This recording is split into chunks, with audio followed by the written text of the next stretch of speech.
9 en punto. A partir de este momento, las informaciones que son noticia toman el protagonismo. Comienza Informe RCR.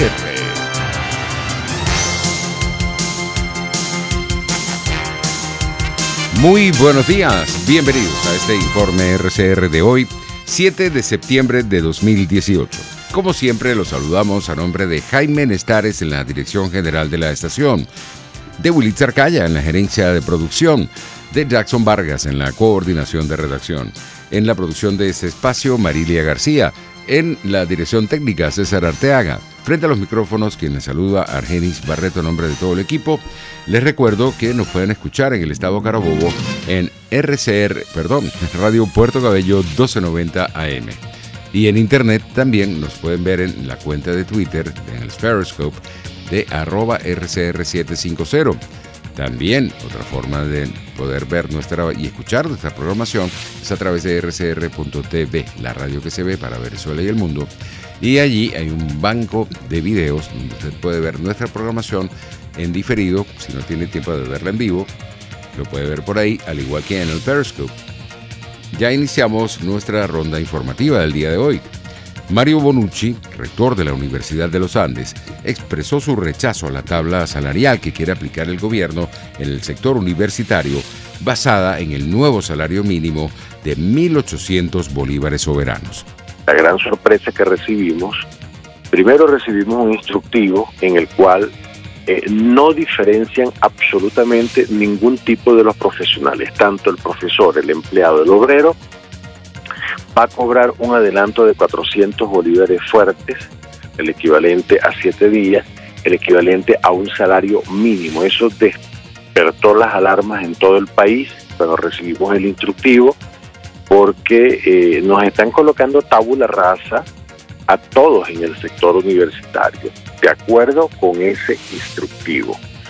Eso despertó tanta molestia que a las pocas horas apareció el verdadero tabulador, la verdadera tabla del sector universitario, una tabla donde no se inicia en 4.75 salarios mínimos, se inicia en 1,04 veces el salario mínimo, o sea que el obrero de menor rango va a ganar el salario mínimo y el titular ni siquiera va a ganar 2 veces el salario mínimo. El rector de la Universidad de los Andes, Mario Bonucci, destacó a las 7:10 de la mañana de este viernes que esta medida viola los derechos laborales de estos trabajadores. En primer lugar, se pasaron por encima de la Constitución de la República, los derechos laborales, primero son irrenunciables y segundo son progresivos. Sí, el mismo gobierno ha impuesto una convención colectiva que establece que la escala de salarios debe empezar en 4,75 salarios mínimos, tiene que respetarlo. Y no puede salir con argumentos leguleyos ni argumentos fariseos de que, bueno, lo que pasa es que ahora que con el nuevo sueldo mínimo supera y pulveriza todos los convenios. No, un momentico. El convenio que se había establecido se había indexado con respecto al salario mínimo. El nombre está clarito. Y si el salario mínimo son 1.800 bolívares soberanos, entonces usted multiplica por 4.75 y ahí es donde arranca a ganar el sueldo el obrero. Por su parte, Víctor Márquez, presidente de la Asociación de Profesores de la Universidad Central de Venezuela, afirmó que en este momento no es conveniente convocar a un paro del sector universitario para rechazar estas medidas que van en contra del contrato colectivo de este gremio. El método de lucha de la paralización de actividades solo debe utilizarse en las oportunidades en que tenga eficacia. No tiene sentido estar convocando paralización de actividades cuando eso en algunos momentos puede ser favorable al gobierno nacional. Lo que sí es fundamental es la unidad del sector gremial y de las autoridades universitarias para poder discutir una planificación conjunta en defensa de la institución, porque tampoco se le puede pedir al sector docente que sacrifique sus condiciones de vida y de trabajo para que la institución funcione. Es necesario que acordemos un plan de acción que implica la defensa de la Constitución Nacional, de la progresividad de los derechos, de una remuneración adecuada a las capacidades y a las necesidades institucionales, de un incremento en el presupuesto universitario. Lo que viene es una jornada de lucha en la cual todos los sectores tenemos que estar unificados, desde los obreros hasta los profesores y las autoridades universitarias. Sin embargo, Víctor Márquez destacó a las 7:20 de la mañana de este viernes que todos los sectores del país están coordinando acciones conjuntas para enfrentar este tipo de irregularidades que van en detrimento del trabajador. Hay varias estructuras o plataformas que estamos coordinando las acciones en defensa de los derechos constitucionales, porque efectivamente lo que estamos es en presencia de un desconocimiento generalizado de la Constitución en todos los ámbitos. En primer lugar, desde el punto de vista de los movimientos gremiales y sindicales, está la Unidad de Acción Sindical y Gremial, pero desde el punto de vista de la sociedad civil en general, tenemos además dos grandes plataformas: el Frente Amplio Venezuela Libre y, por otro lado, Venezuela Unida No Se Rinde.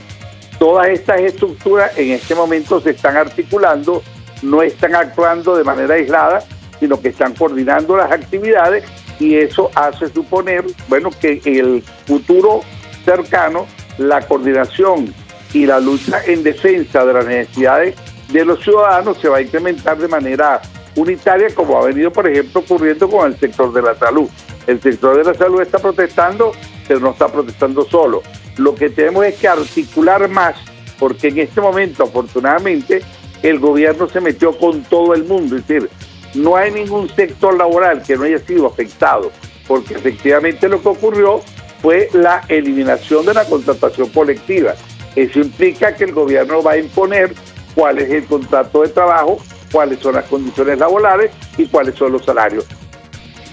Entre tanto, Olga Ramos, coordinadora del Observatorio Educativo de Venezuela, afirmó que estas medidas económicas que está tomando el gobierno no atacan la hiperinflación, que es el principal problema que está enfrentando en este momento el sector educativo. Es decir, en este momento, con el aumento del salario, obviamente la nómina de las escuelas públicas y privadas se hace muy difícil de pagar, pero además con una pauta que no quedó muy clara de cómo iba a fluctuar el salario en función de los cambios en la moneda base, la moneda inventada por el gobierno del petro.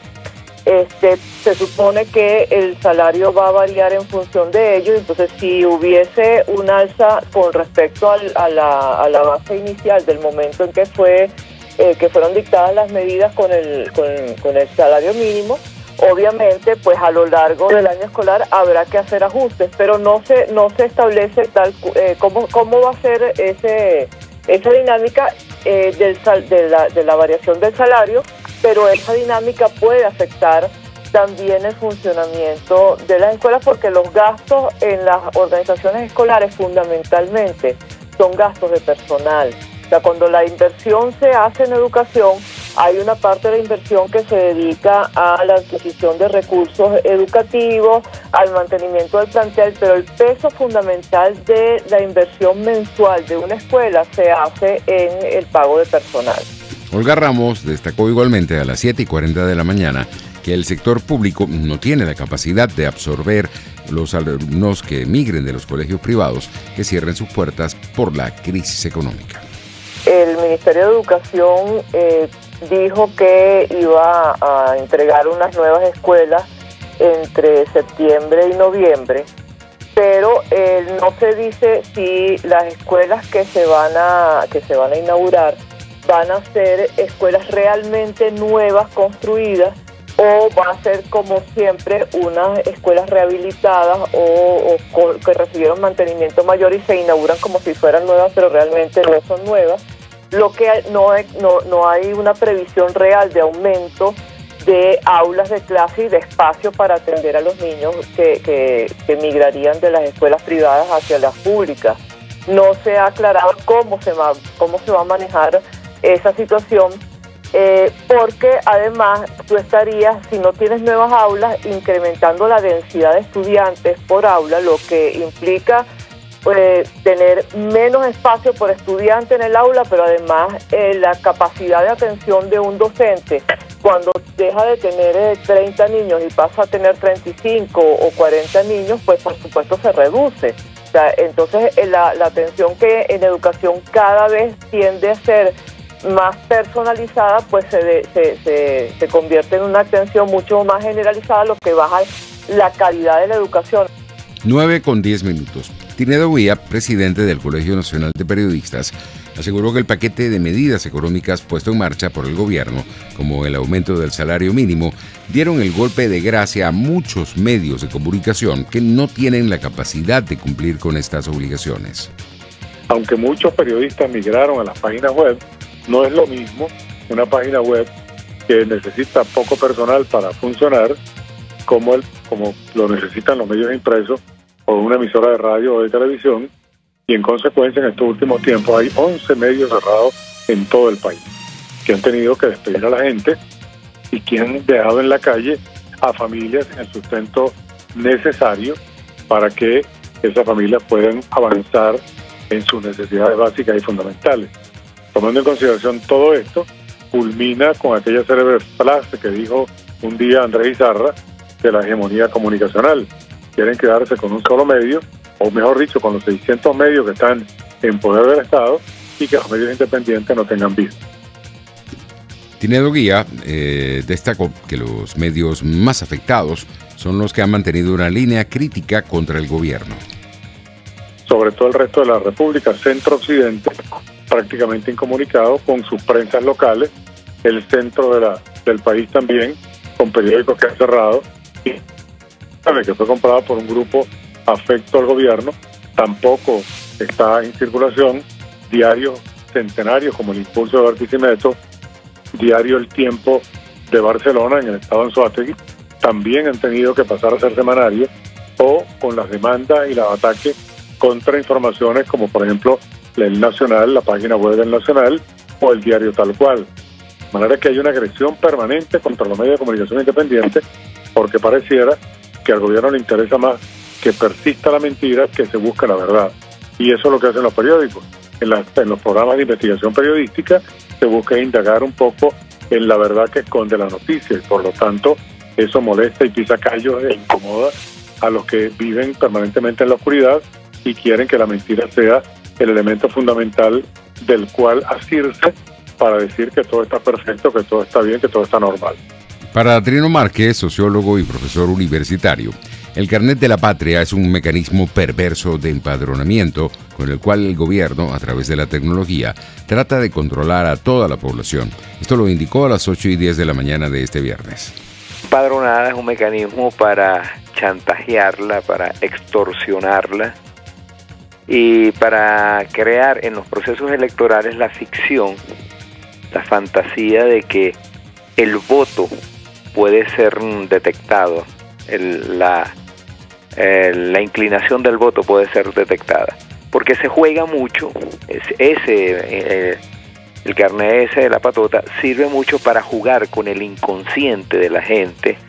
Y bueno, ahora se intenta, lo que pasa es que van progresivamente, van sometiendo a la gente y van colocando el carnet, eso que ellos llaman de la patria, como el mecanismo para obtener los CLAP, obtener el pasaporte, obtener probablemente el RIF, tener acceso a los hospitales, tener acceso a la educación pública, a las universidades. Entonces, es un carnet que va siendo invasivo, que se va expandiendo a todos los espacios de la vida colectiva y que en la práctica va sustituyendo a la cédula de identidad, que es un mecanismo mucho más neutro. En este sentido, Trino Márquez destacó que las personas de menos recursos son las más manipulables por el gobierno con este carnet de la patria. Por ejemplo, si para obtener el carnet de la patria, si para obtener los CLAP, para obtener una beca, para tener acceso a las universidades bolivarianas, si para tener cualquier tipo de apoyo, recibir esos bonos que irresponsablemente reparte ocasionalmente Nicolás Maduro, y para tener acceso a esos beneficios que otorga el régimen, es necesario el carnet de la patria. Ese mecanismo primero actúa como el carnet de la patria actúa como un mecanismo de control y de chantaje.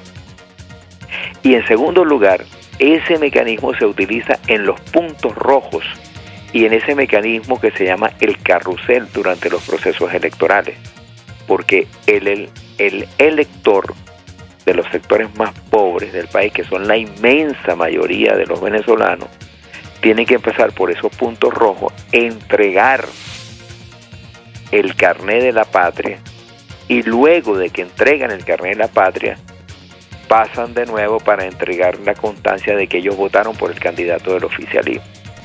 Tenemos más informaciones. La organización Human Rights Watch advirtió sobre el peligro de xenofobia contra los venezolanos y pidió iniciar campañas a favor de estos migrantes que huyen de la crisis que vive nuestro país.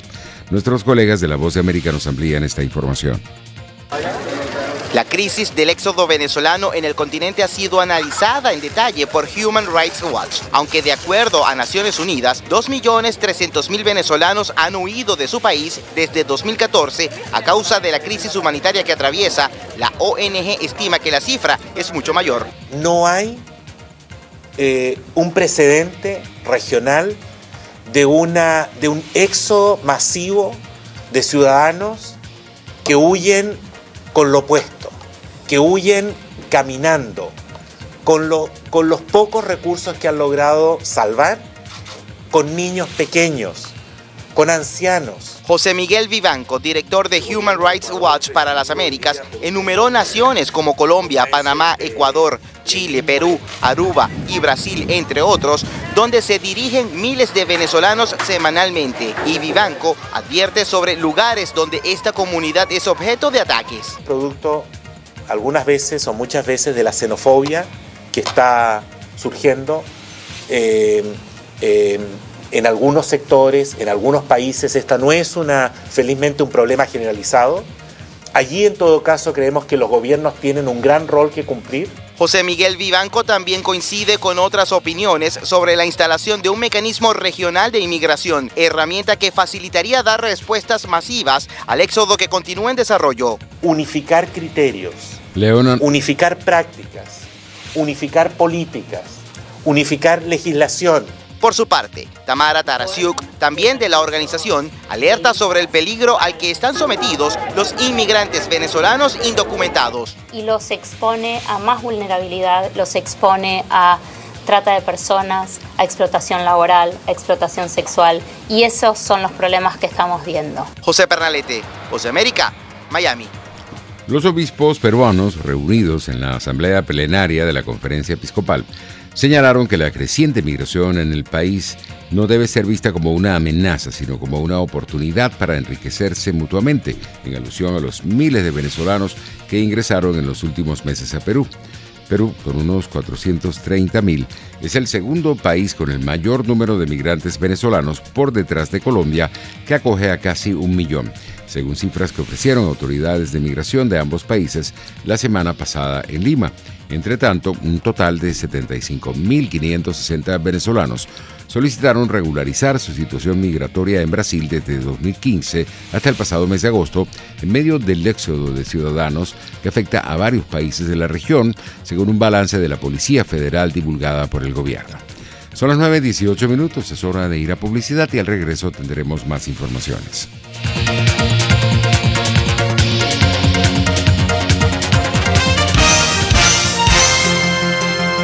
Usted escucha Informe RCR por su 750 AM. Puedes seguirnos en nuestras redes sociales. En Twitter, @RCR750, la radio que se ve. Si tienes hernias discales, dolor lumbar, cervical, fascitis plantar, dolor en el hombro, algún posoperatorio de cadera o de rodilla, Global Therap es tu mejor opción en rehabilitación. Búscanos en el Centro Comercial Multiplaza Paraíso, nivel empresarial 2, teléfono 0212-461-9087. Global Therap y despídete del dolor.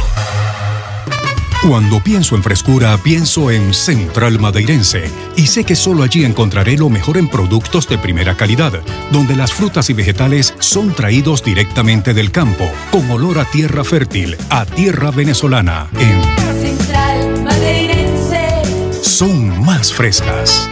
Si piensas hacer un delicioso sancocho, hervido, sopa o crema, busca los mejores y más frescos ingredientes que te ofrece la gran feria de hortalizas, frutas y verduras Santo Cristo de la Grita. Eso sí, al mejor precio de la Gran Caracas. Llueva, truene, relampaguee o sea feriado todos los viernes y sábados en la avenida Francisco Pimentel de Santa Mónica, al lado de la Casa Comunal y módulo de Barrio Adentro.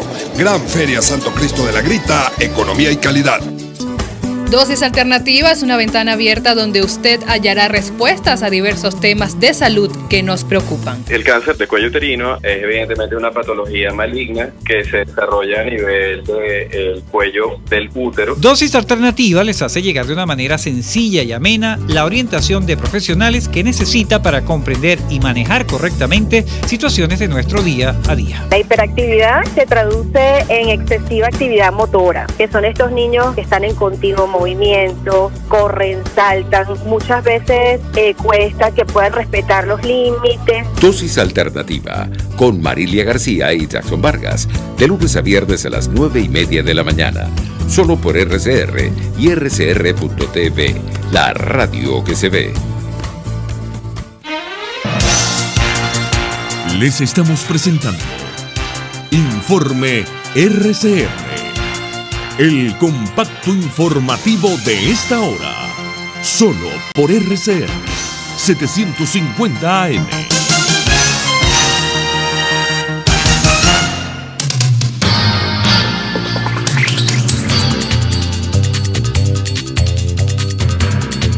(9:21). En materia internacional tenemos que un sismo de magnitud 6.5 se registró en la provincia ecuatoriana del Chimborazo, en la zona serrana del país andino, sin que hasta el momento se haya informado de víctimas o daños materiales. De acuerdo con el Instituto Geofísico de la Escuela Politécnica Nacional, este movimiento telúrico ocurrió a una profundidad de 75 kilómetros y su epicentro se situó a 5.95 kilómetros de la población de Cumandá. Pasamos a Brasil. El aspirante ultraconservador a la presidencia de ese país, Jair Bolsonaro, permanece en un hospital de Minas Gerais tras haber recibido una puñalada que pudo costarle la vida. Nuestros colegas de Radio Francia Internacional nos amplían esta información. Saludos. El voltaje de la campaña electoral brasileña ha subido considerablemente después de que el candidato ultraconservador del Partido Social Liberal, Jair Bolsonaro, haya recibido una puñalada en el abdomen en un acto electoral en la localidad de Juiz de Fora, en el estado de Minas Gerais. Bolsonaro ha sido ingresado en un hospital local y, según su equipo de campaña, su vida no corre peligro. La Policía Federal ha detenido a un sujeto que ha confesado ser el autor del ataque. El suceso pone de manifiesto el momento de radicalización que atraviesa el momento político y la campaña electoral brasileña, sobre todo después de que el expresidente Luis Ignacio Lula da Silva haya sido vetado como candidato a la presidencia, ya que está condenado a más de 12 años de cárcel por corrupción y blanqueo de capitales. Bolsonaro, que aparece como favorito en los sondeos de intención de voto, se ha señalado por ser hasta ahora un candidato muy polémico, con propuestas como la de flexibilizar el estatuto de rearme en Brasil, lo cual facilitaría el acceso de la población civil a armas de fuego. El buque insignia de su campaña también es el combate a la delincuencia con mucha contundencia, haciendo hincapié en la capacidad de la policía de matar criminales. Desde Río de Janeiro, Francho Barón, para Radio Francia Internacional. En México, una fosa clandestina con al menos 166 cadáveres fue localizada en el estado de Veracruz, ubicado en el este de ese país, uno de los más violentos por la presencia de cárteles de las drogas. Escuchemos las declaraciones que ofreció sobre este caso el fiscal general de ese estado, Jorge Winkler. Se han logrado recuperar hasta este momento restos de al menos 166 personas. Se han localizado, además de restos humanos, más de 200 prendas de vestir, 114 identificaciones, así como diversos accesorios y artefactos personales. Se ha podido determinar que se trata de inhumaciones clandestinas de al menos 2 años de antigüedad. Ahora nos vamos a Estados Unidos, donde el presidente Donald Trump encabeza una febril campaña para desenmascarar al autor del artículo anónimo publicado en el diario The New York Times que una veintena de asesores del mandatario han negado haber escrito. Más detalles en el siguiente reporte. Yo no fui. Varios miembros de la administración han negado en las últimas horas ser los autores del editorial anónimo del New York Times sobre Trump. Vía Twitter o con sendos comunicados, personajes como el vicepresidente Pence y el secretario de Estado Pompeo se han visto obligados a pronunciarse. Trump ha denunciado una posible traición y exige el nombre del autor del texto. A 2 meses de las elecciones de mitad de mandato, el editorial, pero también el libro de Bob Woodward, dan una imagen devastadora del mandatario, amoral, impetuoso, fuera de control. El escritor anónimo sostiene incluso que los miembros del gabinete inicialmente consideraron invocar la enmienda 25 de la Constitución. Ese complejo mecanismo permite sacar al presidente de su cargo si creen que ya no puede llevar a cabo sus deberes. Es como si se hubiera constituido una administración paralela para enmendar los peores impulsos del presidente. De ahí la cacería de brujas que ha lanzado Trump, pues lo que está en juego son las legislativas de noviembre y su reelección en 2020. En más informaciones del panorama internacional tenemos que las conversaciones comerciales entre Estados Unidos y Canadá siguen su curso, pero los puntos finales no se resuelven. La Voz de América con los detalles de esta información. Los negociadores de Estados Unidos y Canadá avanzaron en conversaciones para rescatar el acuerdo de libre comercio de América del Norte este jueves, pero algunos problemas obstaculizaron un acuerdo, incluyendo productos lácteos, protección para las empresas de medios y cómo resolver en el futuro disputas comerciales. La ministra de Relaciones Exteriores de Canadá, Chrystia Freeland, mantuvo su conversación positiva sobre las discusiones por segundo día consecutivo, diciendo que fueron constructivas y productivas. La atmósfera sigue siendo buena. Hay buena voluntad en ambos lados, dijo la funcionaria canadiense después de una reunión con Lighthizer, y agregó que los funcionarios de ambos países continúan los debates. Una fuente estadounidense familiarizada con las discusiones en Washington dijo que aún no está claro si las dos partes podrían resolver sus diferencias o si el presidente de Estados Unidos, Donald Trump, optará por un acuerdo comercial bilateral solo con México. Tony Cano, Voz de América, Washington. Ya para finalizar, tenemos servicios públicos. La señora Mercedes Araujo solicita con carácter de urgencia Manidón, Azaprol o aspirina de 100 miligramos y metformina. Quien la pueda ayudar, la puede llamar al 0416-403-9493. Así finalizamos. Les deseamos que pasen un feliz fin de semana. Hasta aquí este compacto noticioso. Manténgase en nuestra sintonía, porque estaremos informándole de la noticia al momento de producirse.